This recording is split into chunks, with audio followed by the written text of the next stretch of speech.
Hello there, I'm going to show you a simple tutorial on how to make some colorful earrings out of clay. I'm working with Sculpey 3 today. I prefer Sculpey Primo, it's harder and sturdier, but what I'm using today is leftovers from what kids in my art classes don't like to use. I buy Sculpey 3 for them because it's a little softer and easier to work with. They don't like the hard clays. So if you're working with kids, this is a good medium. It's still pretty hard. You have to work with it a little bit to get it ready to use. If you try to use it hard right out of the package, it's going to be difficult to shape and it's going to crack on you. So I'm going to work with this a little bit with my hands. I usually just roll it into a little snake, fold it over a few times, and that'll usually get it warmed up and ready to go pretty well for me. Now, as you can see, I'm getting a little of color on my hands that is orange here. Sometimes I use a little tiny bit of cornstarch on my hands. Sometimes that helps keep some of the color from transferring. I only want a tiny little bit or else I'm going to have white powder on my clay. So I'm going to roll both of these out on my clay machine on its widest setting. If you don't have one of those, you can just roll the clay out by hand. They have special rollers. I don't have one. I'm just using a old glass jar that I think olives came in. It works just fine. And if you want your clay to be evenly rolled out, there's a trick you can do where you can lay two items of equal height on either side of your work surface. I'm going to show you a quick example of something I just have on hand. You can buy special things for this. You can use popsicle sticks. These are skewers that you can get at the grocery store, so you can buy those for super cheap. You can always put your clay on a surface like this ceramic tile or on a baking sheet, any smooth surface you have handy. I prefer the ceramic tiles. And when you roll out your clay, as long as you've got something on either side of it that's the same height, you can get your clay to a uniform thickness. For right now though, I'm going to stick with my pasta machine. I'm going to put each of my colors through on the widest setting. Okay, I've got my two colors ready to go here. I have tons of orange. None of the kids in my art class ever use orange for some reason. So I've got a couple blocks of this left over that I'm wanting to use up. I'm going to use a teardrop shaped little cutter to make these earrings. And I'm also going to use a zigzag cutter blade that looks like this. I have one that has a tiny little wavy edge and one that has a much wider wave to it. And I'm going to use the wider one. I'm actually going to cut these into little bitty slices. And my wonderful husband just came home, so the voiceover is going to change a bit now because I recorded this after the fact.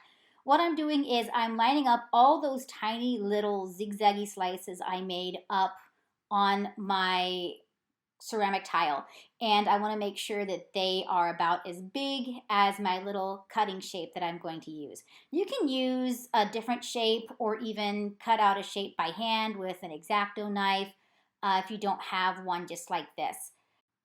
I cut out the part where I fiddled with these a lot until I got it the way I liked it. But now that I have them laid out the way I want and it's big enough, I'm going to use my rolling tool to roll over those pieces a little bit to help get them to stick together. Now I'm going to take my cutting tool and just press it into the surface of the clay.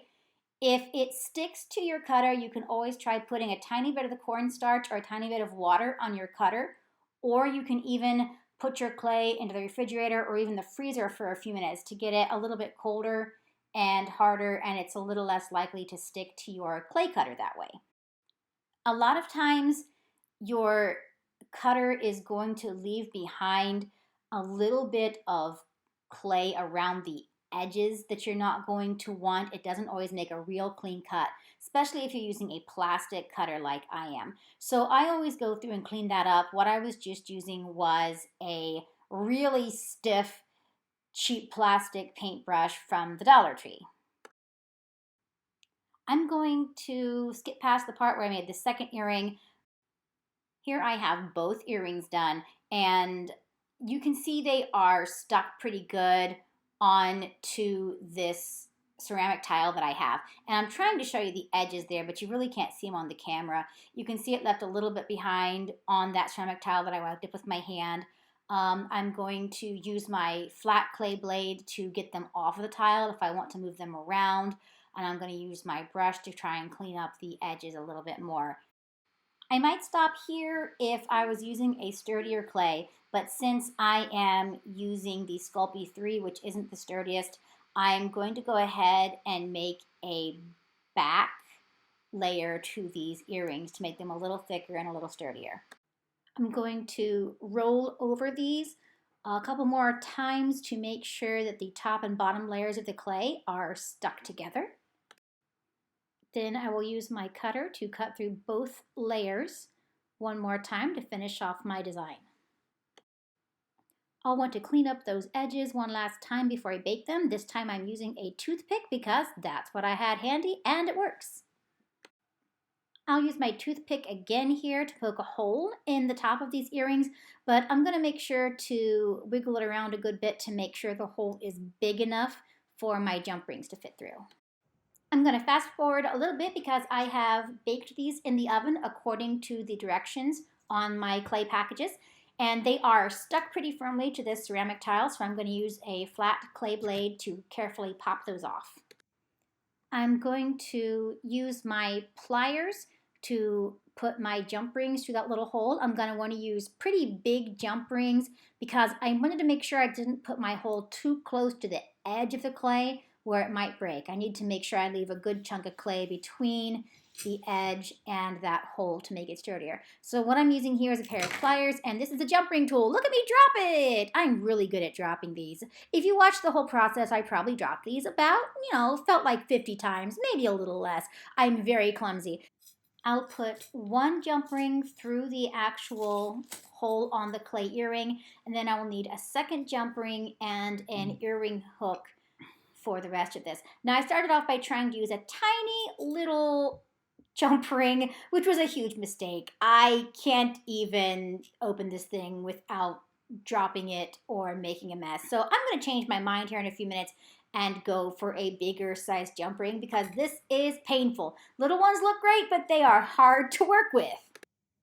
I tried to explain in my first video how to open and close jump rings, but I wasn't very good at it. So here's a good visual. They're shaped like this. They're round. And you never want to pull them open like I'm doing with my hands here, going from a round shape into a C shape. That destroys your jump ring. So when you open it, twist it. Well, you can see here the opening of the jump ring, one side's twisting up, the other side's twisting down. So you'll want to twist them open and then closed again this way. I will spare you the part where I struggle with these tiny jump rings forever and drop them about 100 times and go on to the end where I've used bigger jump rings that I am now attaching to the earrings and to the little earring wire hooks. And there they are, all done.